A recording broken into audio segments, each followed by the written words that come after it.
お願いします。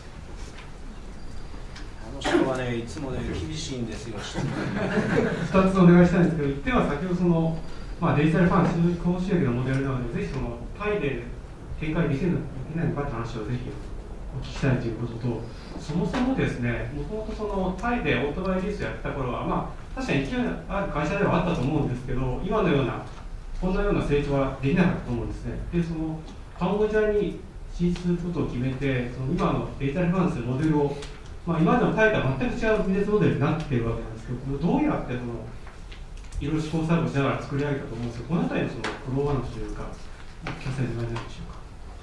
ありがとうございます。いい質問だな。ちょっと1時間ぐらい使っていいですか。そういうわけにいかない。まずタイでの展開については、私が答えるよりもタイの統括責任者の田代取締役が答えた方がいいと思いますので、ビジネスに差し支えのない範囲で、日本語なんでバレないと思うけど。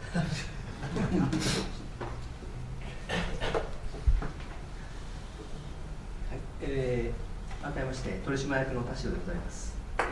取締役としてですね、今は、アジアの、事業を統括という立ち位置でクレジットホールディングスとしてはお話をさせていただきます。私、先ほどからこの下の方から話もありましたけれども、私がアジアに出ましたのが、日本で2008年から社長を務めた後に、2013年ですね、社長をこの下の方に引き継いでいただきまして、主に東南アジアに集中するということで、カンボジアの事業の、立ち上げを手伝いしたり、ラオスの会社の設立をやったりということで、ここ2年ほどはですね、事前少々はタイでの事業の強化を、新しい事業の仕込みと、それから来年1月からはですね、GL のタイ本社の方の、事業の方も、COO として統括させていただく形になりました。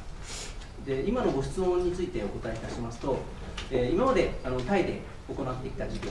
これが、カンボジアの方に行った後に全く違う形で伸び始めたと、すごく変わってるんじゃないかと。で、これがまたタイの方でもできるのか、そういったご質問だったと思うんですが、はい、一つ大きな違いとしましては、実はタイは、GL が約30年近く、タラバンに関しては30年以上ですねの歴史がある事業でして、基本的に非常に収益性が高い、かつ、安定して、オートバイの産業とともに伸びてきたいいビジネスではあるんですね。で、ある意味いいビジネスというのは2つ逆の部分もありまして、そんな簡単にはガラッと変える必要もないし、その必要性もないというところもありまして、実は我々の事業の中では既存のモデルの中で大きく伸ばしてきたんですが、新しいことをやり始めたのはこの2年半、特に田中の事業の参加に置いた後ですね。ですので、そこでは少し違った形のモデルでビジネスを始めておりまして、例えば先ほどお話したような資産担保融資、オートバイを担保にした貸付だったり、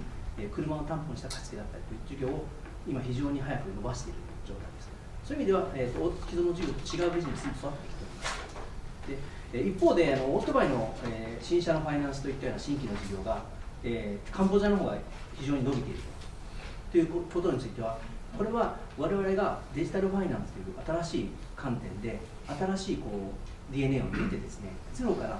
立ち上げたことによってできたことだと思います。POS のネットワークとデジタルのネットワークを組み合わせて、非常に速いスピードで、低いコストで、センタライズした形かつローカルに深く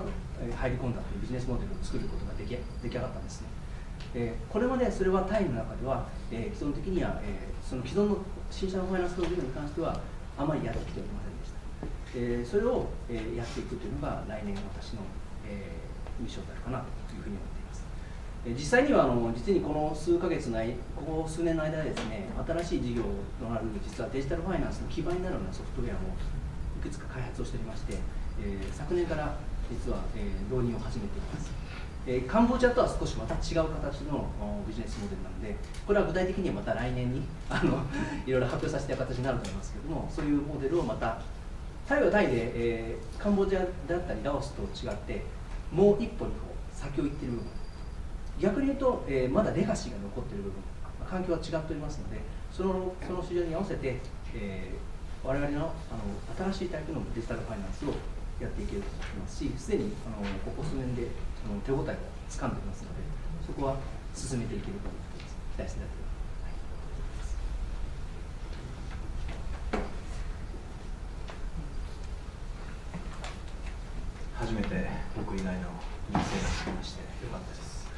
そろそろ皆さん飽きるかなと思いましたの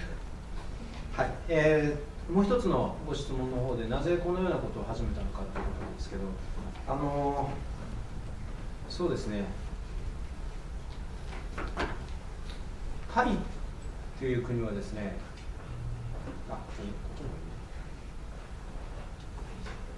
タイという国はですね、非常に素晴らしい国です。もう本当に愛してやまない。ずっと言ってるんですけど、僕は死ぬ時タイで死にますから、はい、骨になってまで寒いところにいたくです。で、しかしどういう意味で素晴らしいかというと、非常に安定した国です。私1997年からビジネスやってますけど、タイの通貨危機の時ですね。でその後ですね、クーデターがあり、津波が来て、SARS があったり、まあいろいろありました。しかしですね、ちょっとの揺るぎがあってもずーっと安定してる。こんなに安定した国ないですね。しかしタイはですね、実は労働人口ですね、2012年でピークアウトしています。おそらくしてるでしょう、我々の考えでも。でそうするとですね、まあ日本人なんでよく知ってるじゃないですか。労働人口が減る環境で一体 GDP がどうなるのか。で我々は考えたのは、まあすいません、初めから話すとですね、1997年にアジア通貨危機が起こった時に我々投資始めたんですね。でその頃は投資をしました。もう本当に安売りされてる不動産を買って数年後に売ればものすごく儲かりました。もうこれはもう非常に火事場の仕事でしたね。で、これは一番初めにやった仕事です。その次にやったのは2003年頃になってですね、そういうクライシスの時ってもう終わったんじゃないのって話です。でマクロエコノミーから考えてそういうことをやる時期じゃないということで M&A をし始めたわけですね。で皆さんの前にいるウェッジホールディングスというこの会社、あるいは GL もそうですし、この親会社である昭和もそうですけれども、そういった観点からずっと買収をしてきた会社です。でその中で、ずっと進めてきたんですけれども、2010年に至ってですね、じゃあ今後のマクロエコノミー考えたときにタイなのかと、もうすぐ人口のピークアウトするタイなのかということから始まって、じゃあグロースをどこに求めるんだというときに、周辺の国にたくさんグロースあるよねと。我々ずっと投資してましたからよく知ってたわけですね。タイは素晴らしい国だけど安定だよね。で安定した市場では安定した事業をしましょう。そこでコンピートするのやめましょうということで、それから他の国に展開をし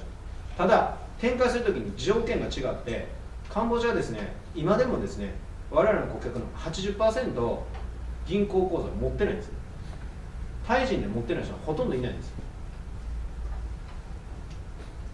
この前タイでですね、田舎ずっと回っててですね、ミャンマーとタイの国境のところの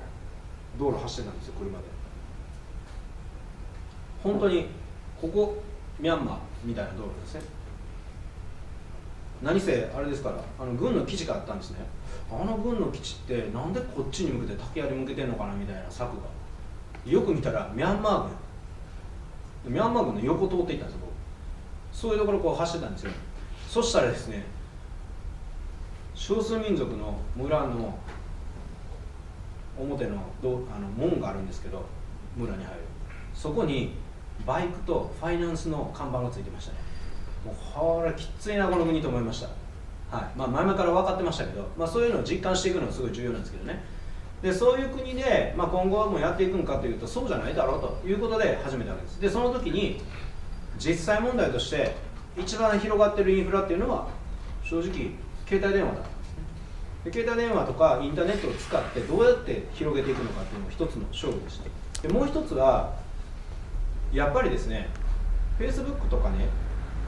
Google とかと対抗して、あれとよりも大きな会社を作ろうと思ったらどうやってやるのっていうテーマからあれを作られています。ですので、デジタルファイナンスっていうのは初めからそういう方向で考えた仕事ですね。でそこの一番初めのテストケースがカンボジアでした。まあ、カンボジア行った頃はですね、タイでもですね、日本でもですね、いろんな人にボロカス言われましたよ。危ないだろうとかね。今でこそみんなカンボジアいいよねみたいな、コンテンツダメだねとかって言われますけど、初めはいろいろ言われました。まあ、そのうちちゃんとビジネス化して皆さんにお見せしていこうと思っています。まあ、それがこういうファイナンスのモデルを作った経緯ですね。で我々本当に分かってたのはカンボジアの、ね、田舎とかにすごいいっぱいですね、もう成長したいんだと、生活改善したいという人いっぱいいるんですよ。でもですね、誰もですね余震対抗しないんですよ。誰も信用してあげないんですよ。クレジットって信用ですよね。我々はまさにクレジットを与えてるわけなんですけども、余震ってのはそういうことですよね。信用を与える、まあ、与えるって偉そうですけど、信用供与するわけですね。誰もやらない。そこがビジネスでしょ。よくそういうのだと危険だろうとかリスクが高いだろうと、この間実は、GL の株主総会でも言われました。まだまだミャンマーなんて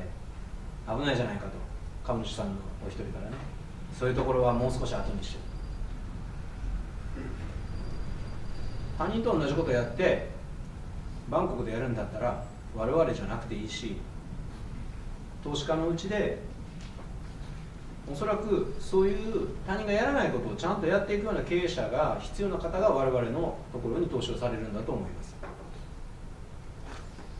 どうぞそうでなかったらバンコクバンクに投資してくださいって、まあ、言ったんですけど、実を言うと、はい、